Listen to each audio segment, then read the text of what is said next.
Disclaimer, everyone. There's going to be a lot of spoilers in this video, so if you absolutely do not give a fuck about watching this movie, or you absolutely do not care about spoilers, proceed with this video.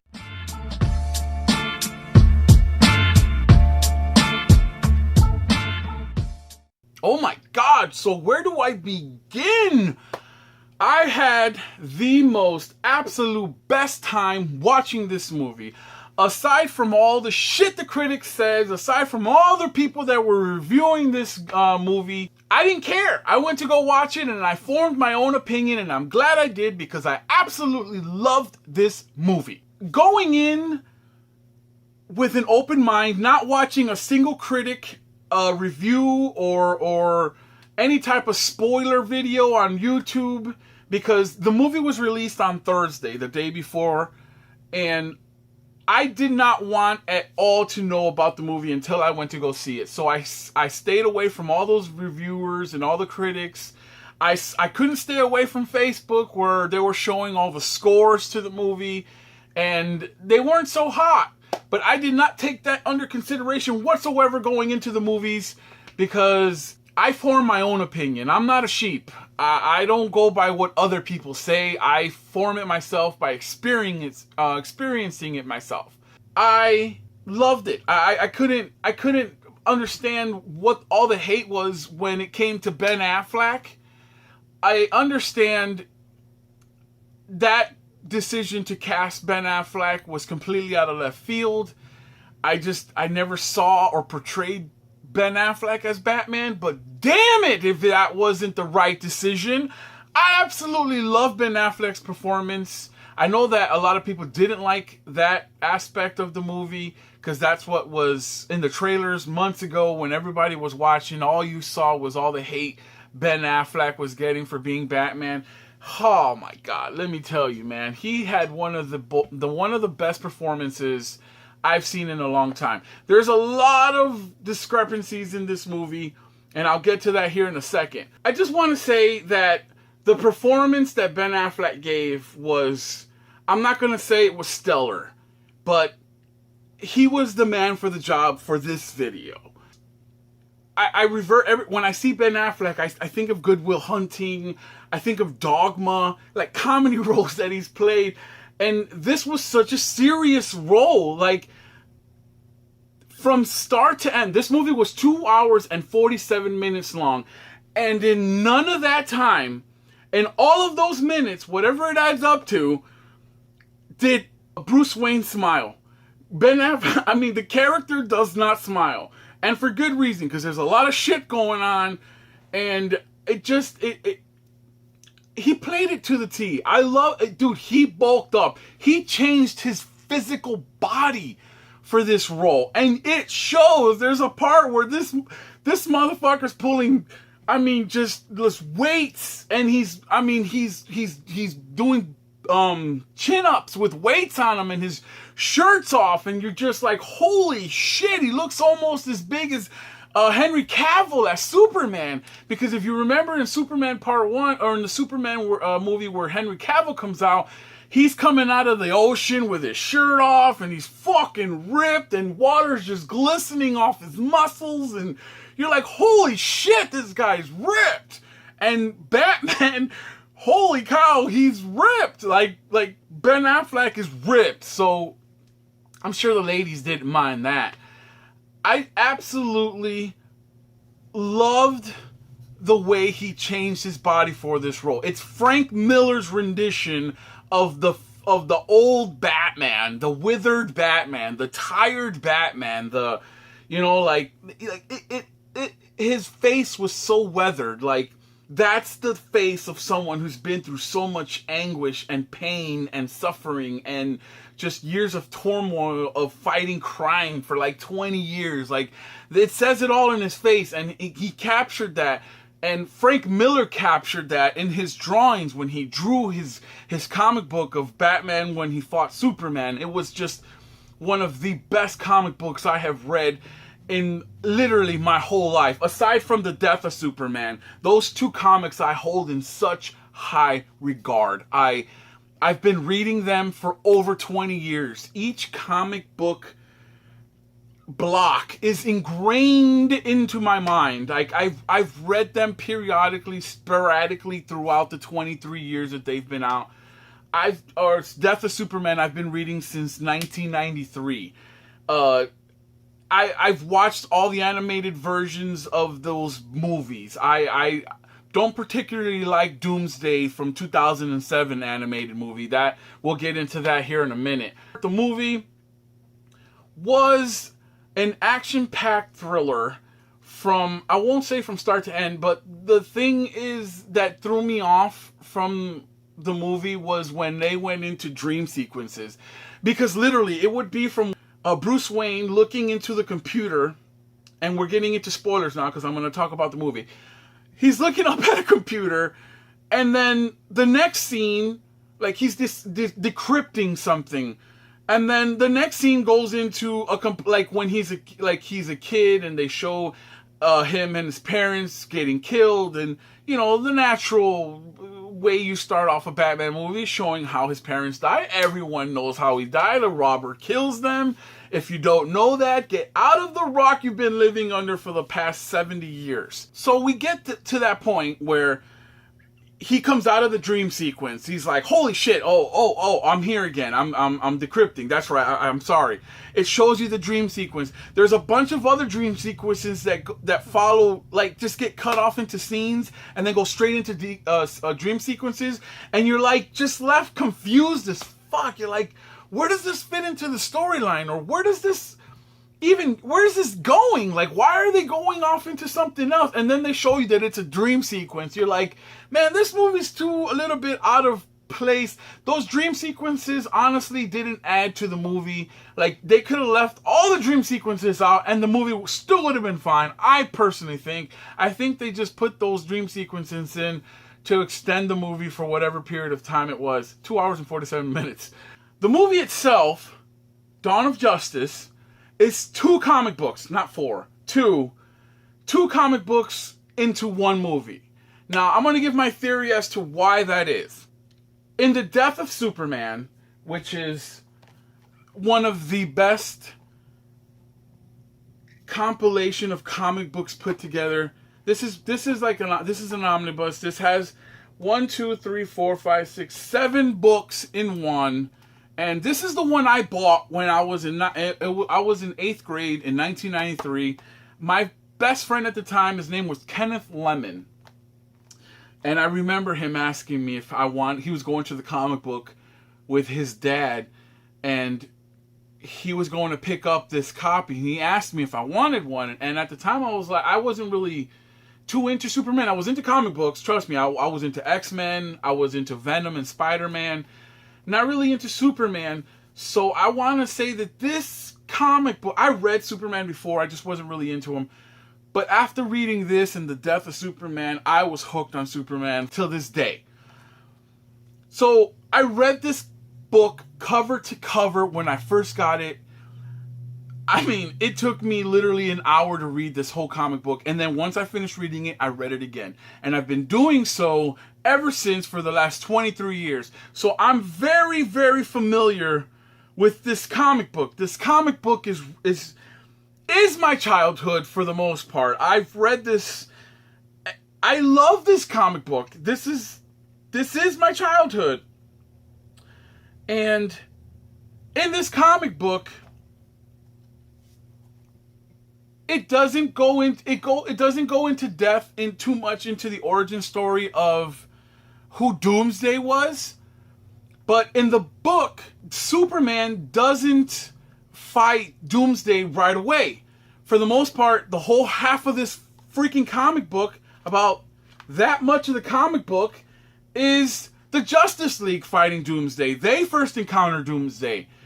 So my theory on why they're meshing 2 comic books together, 2 comic books into one movie together, is to try and catch up to Marvel's where they're at in so far as where they're at in their storyline. Marvel's smart, man. Marvel pumps out movies left and right to catch up to almost where their comic book line is. Like they've been pumping out movies for the last man, I want to say 5 years. I mean, they have been just doing solo movies and solo movies. So by the time Avengers came up, everyone fell in love with the certain character that's an Avenger because each one has their own movie. DC didn't go that route. DC just did a couple of, maybe a Superman movie here, a Batman movie there. They never developed stories for the Justice League. All the people in the Justice League, they don't even use any of the people in this Justice League comic book.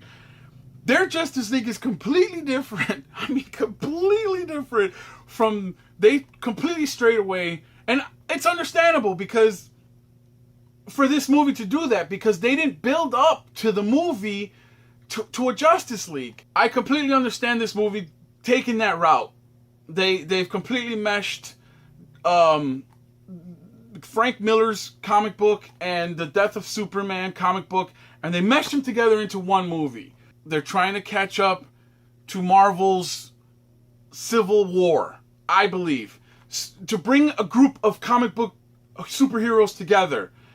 DC hasn't done that. So this movie is really quickly speeding up that process because at the end of the movie, and again, spoiler alerts, Batman is talking to Wonder Woman saying, we need to band together. We need to stay together. We need to stick together if we're going to fight, you know, because I have a feeling something bad is going to happen. Batman says that.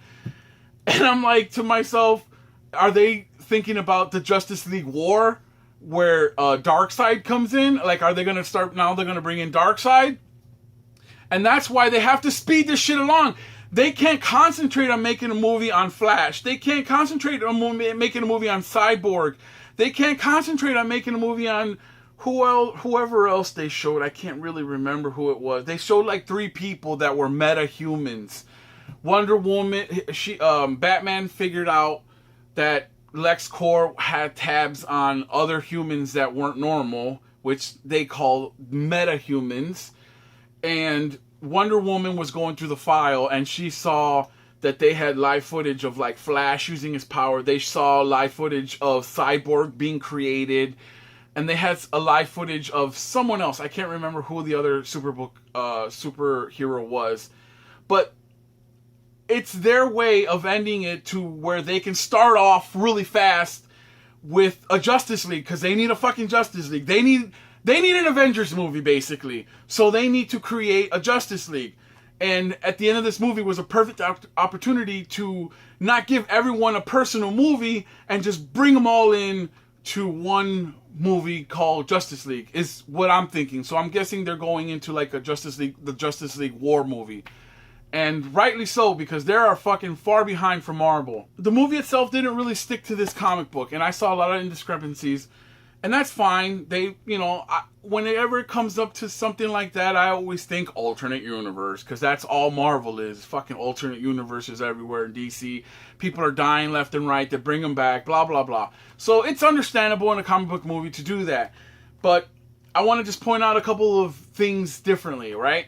In the beginning of this movie, it's Frank Miller's comic book of Batman versus Superman, where Batman is really freaking old. They grab Ben Affleck, they age him a little bit, they put some gray hair on the side of his hair, they make him use some stubble with some gray spots in it because he looks old. They put some wrinkles on him, and they're not a 50-year-old Batman, weathered, and he's perfect for the role. And the batsuit that he used is Frank Miller's batsuit, which is freaking awesome, right? And what I didn't really get about his voice when he turns into Batman voice was how robotic and deeply it sounded. So I don't know how they made that happen since he didn't have nothing in his mouth. I don't know how they made that transition. That was pretty crazy. I thought that was kind of weird. I like the way they set up Batman versus the fight.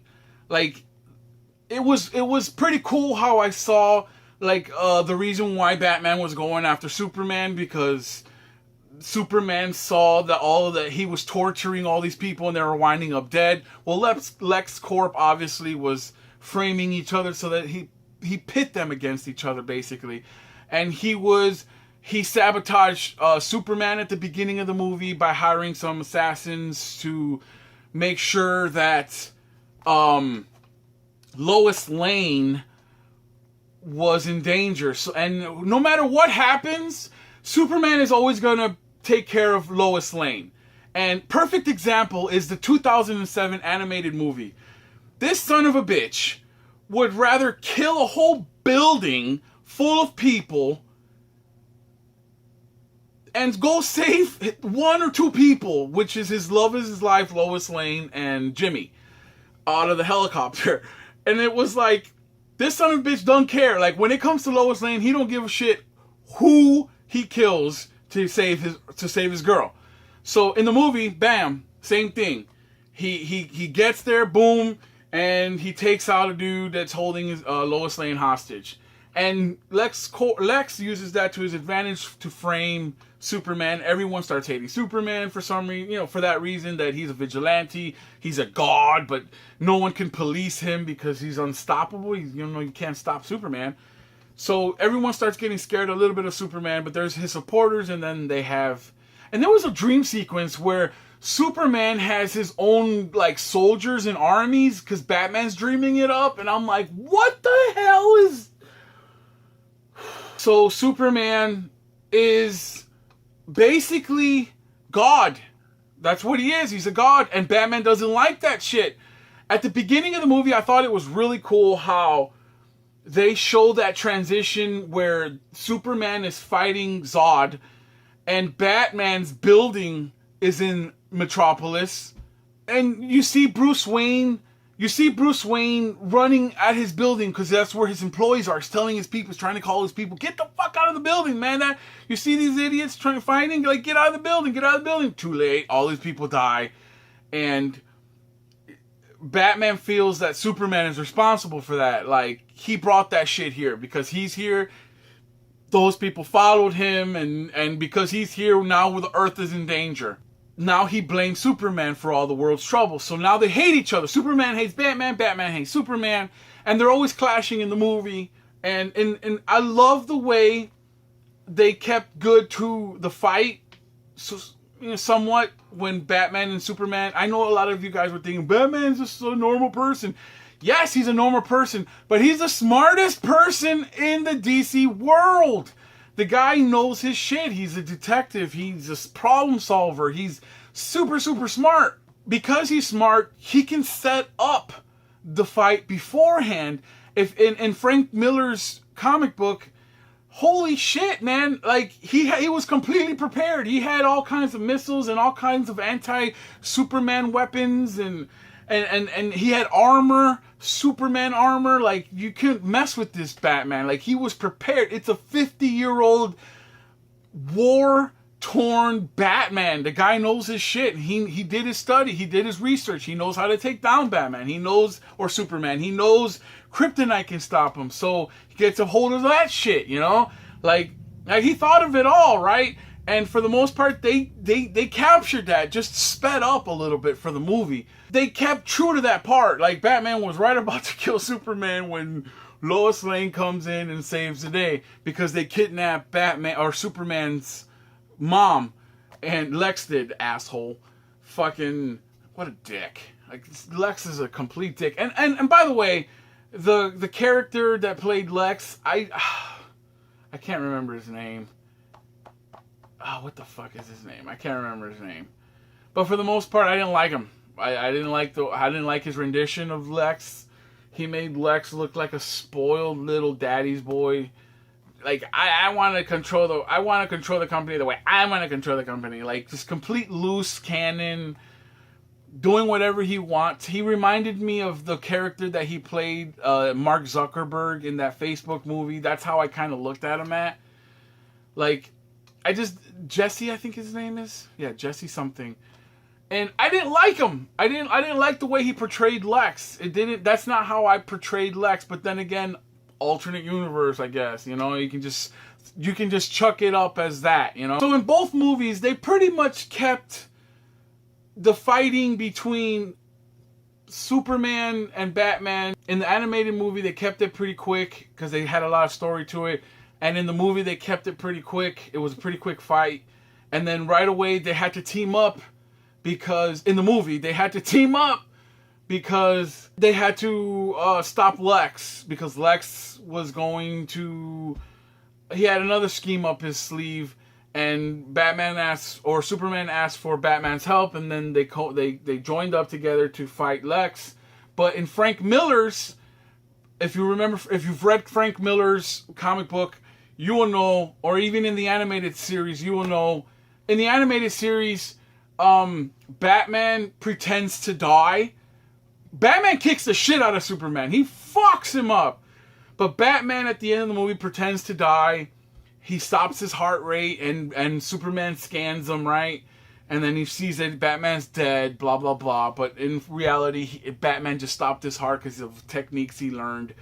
And then he goes off to live as a hermit somewhere. But that's how that ends. But in the movie, it continues because he needs his help to fight Lex.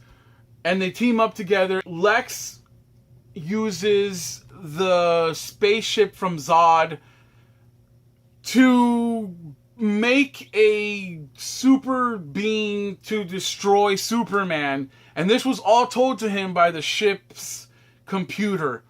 Now, I think this is kind of weird because this is their origin to Doomsday. Now, the book itself doesn't have an origins to Doomsday, really. It doesn't really explain where it's all... This book is all a fight, basically. It's from start page 1 to the end page. It's a fight to the death between the Justice League and Superman. And it doesn't really cover an origin story. In the animated 2007 Doomsday, they kind of come up with a Doomsday story, and they show it where Lex Corp is down digging for minerals, and they come across a Doomsday vessel where it's completely sealed off. And I think it's funny because they're using a rock laser to drill away rock, and this little rock laser punctures a containment unit for the most dangerous fucking being in the world, universe, galaxy, you name it. And this little rock laser punctures it, right? Like, And then whenever the little thing comes out, the projectors, and it tries to explain that this is a warning, this guy is bad, and it's speaking in some alien tongue. How are we supposed to understand him? It's a warning. I love that Lex Luthor can completely translate it within a second. He right away, it's a warning. Like, what? How did you get that off of all that shit? And in the animated movie, Doomsday, I guess he's like, he's frozen because he's completely bare-boned, and he doesn't have his arm tied behind his back like in the comic book. In the comic book, he starts off with one hand tied behind his back, and one hand is free. I thought that was kind of weird. They completely had him loose, whatever, and then he goes off into a rampage. And they did, in the animated, they did stick to a part in the comic book whenever the deer, whenever he sees a deer, because Doomsday is a complete death machine. He's all about death. When he sees something, he's like a child. He needs to run at it. But instead of a child playing with it, he kills it. Like all he knows is death. So in the animated movie, they show him see a deer and he grabs it and he kills it. Just like in the comic book, it does the same thing. In the beginning of the book, it's iconic. It's the most iconic. Like whenever he reaches out his hand to show, like, oh, is this monster real cool or no? And a bird lands on his hand, and then in the same page it shows, him opening his hand, the bird landing softly, and in the bottom strip, crush! Like, it was so awesome. It was iconic. Like, right away you knew that this guy was a bad dude, and no one no one that shouldn't mess with this guy should be messing with this guy. And I like how they took that and they put it in both. They did do some cross research. But in the movie, Doomsday was a combination of Zod's dead body and Lex's DNA, because he cuts up his hand and he pours some of it on Zod's face, and then they create Doomsday. And I thought that was kind of weird. Now, also, I want to say, if you want a full origin story to Doomsday, there's an awesome comic book channel called Variant Comics who does an awesome video on Doomsday's origin story. And he goes into depth about it, and he shows you the origins of how he came to be, and who his father was, and how he was a baby, and how he died over time, and how Doomsday, once he dies, he's brought back to life. Doomsday cannot be killed, in a sense. He can be killed temporarily, but he comes back as bigger and stronger than ever, which explains all the bones that are sticking out of him, because every time he dies, he builds an immunity to the prior death. So if he got blown up, he gets reborn with that immunity. So he can't get blown up anymore. And that's why you see the thick bones sticking out of him or whatever. And in the movie, they show that. In the movie, kind of, not really. They kind of sped it up, because depending on how Doomsday dies, that's how long it takes for him to come back to life. So if he got blown up into pieces, it could take 1 day or 100 years to bring him back to life. And in the movie, they had him instantly regenerate. Like, they would chop off his arm and his arm would instantly grow back. He got damaged in his shoulder or in his arm, and instantly bone would start like coming back and shit, and regenerating harder and thicker. And they kind of captured that, but they didn't really explain that in the movie. Like, if you was to watch the movie not knowing any of the backstory of Doomsday or any of the comic books, you'd be lost as to see why that's happening. Like, why is bone growing out of him now? Like, you don't know that. When he gets bit, when he regenerates stronger to build an immunity. And they don't explain that in the movie. And I feel like a lot of people going in not knowing that are going to be lost in that sense. But I just thought it was weird how Doomsday is like kind of Lex Luthor, because that's Lex Luthor's DNA inside of Doomsday, which was really weird. Now, if I was to choose a director to make this movie, I would tell him to go buy the freaking comic book, The Death of Superman, because it's non-stop action between the Justice League and Superman all the way to the bitter end. It's nothing but fight sequences. It's awesome. You're enthralled. Every page, you just want to keep going. You don't want to put the book down. It was just more in depth of the fight between Superman and Doomsday. The animated series and the movie just speed the action up really fast, and it doesn't really go into depth. They just show them punching a couple times, and that's it. They don't show the fucking cross country. This book takes place almost cross country, like, because Doomsday can leap really far, right? And he's leaping across like states and shit. It's crazy. Until he gets to Metropolis, right? And in the movie, it's right in the center of Metropolis. Like, Doomsday's born right in the center of Metropolis. And when they duke it out and finally they kill each other, Superman and here kill each other by exchanging blows, the hardest blows they can come up with. They knock each other to death with that in this one. In the animated movie, they have Superman take Doomsday up into space and then bring him back down, and they're coming back into the atmosphere. And you would think, instead of, in the animated movie, you would think that instead of landing freaking Doomsday in the center of Metropolis,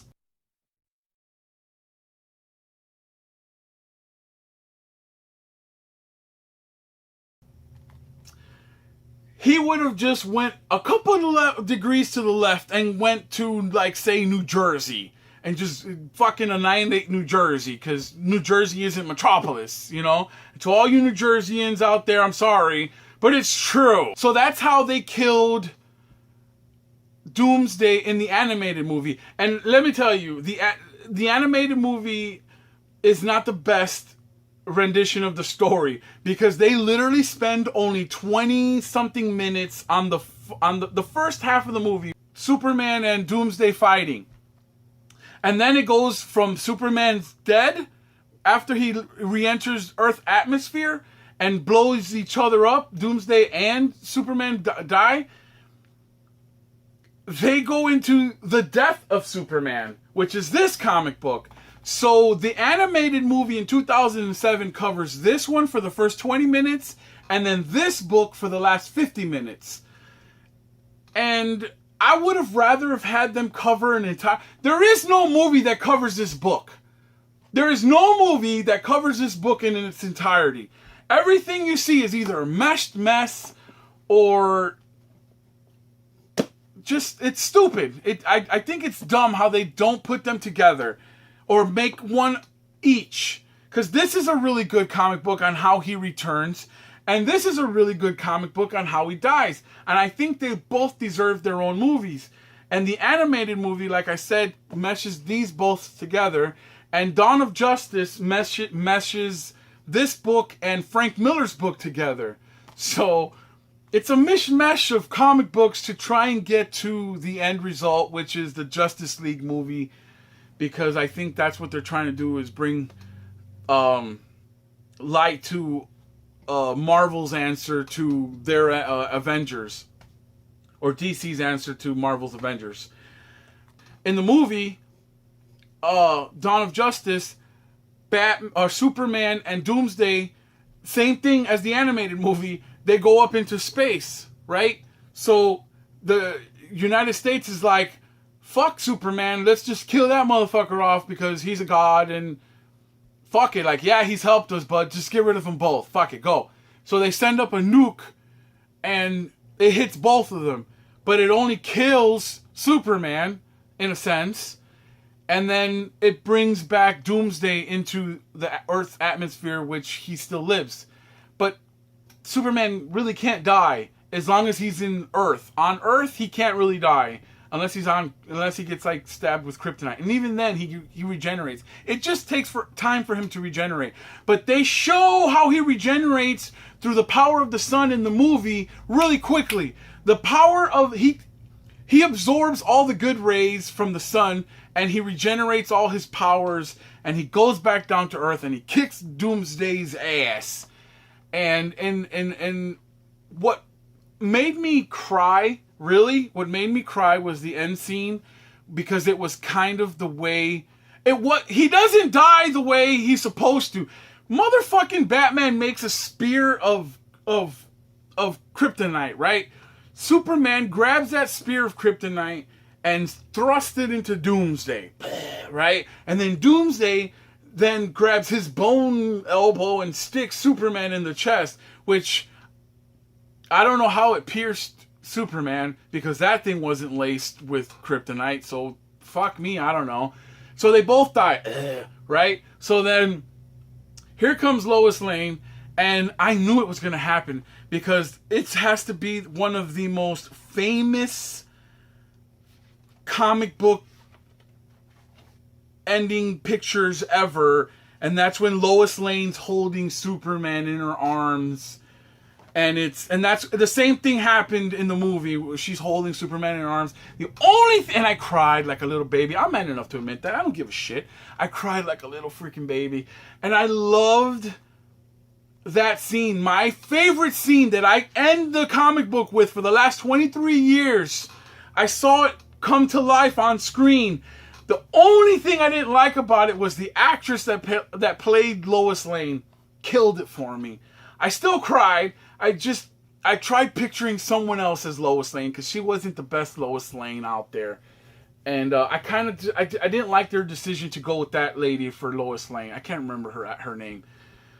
But to me, she's a comedian, so I can't see her playing a serious part like Lois Lane when the death of Superman is happening. So that kind of killed it for me. But for the most part, it was a beautiful scene between Superman and Lois Lane. Forget the actors. The scene itself was very heartwarming, because it just, like I said, it brought back the pages of my youth to life. It was awesome. and then the movie ended, you know, with fucking them burying Superman, and everyone knows he's not dead because then they have this comic book that brought him back to life. He just needs time to regenerate, that's all. The end of the movie, it shows when he's dead in the ground, it shows the rocks kind of raising in the air, and then it cuts off. Well, that's because he's already regenerating. He can't die as long as he's within the Earth's atmosphere. Within Earth, he's a god. He can't die. So that's why they're going to transition into this, and that's why they're going to bring in the Justice League in, because they're going to start collecting the Justice League people, and now they're bringing them in, and they're going to start a whole new fucking, just like Marvel in their Civil War, with all the Superman, all the superhumans in one, superheroes in one movie. They're going to do the same thing because they want to catch up. And I think that's cool. You know, fuck it, just bring them in, man. I think the more comic book movies, the better. I mean, yeah, they're not sticking to the stories for the most part, but you know what? Man, it's 2016.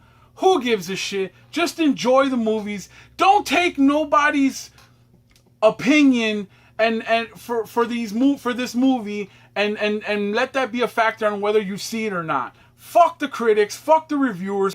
I personally loved it. I'm not going to tell you not to go see it or go see it. If you want to see it, it's on you. Make up your own decision on whether or not to see it. I'm just telling you guys what I thought of the movie, what I thought of the comic books, and what I thought of the animated movies and their discrepancies. But for the most part, I love 2016. It's a great year to be alive because of all these comic book movies coming to life.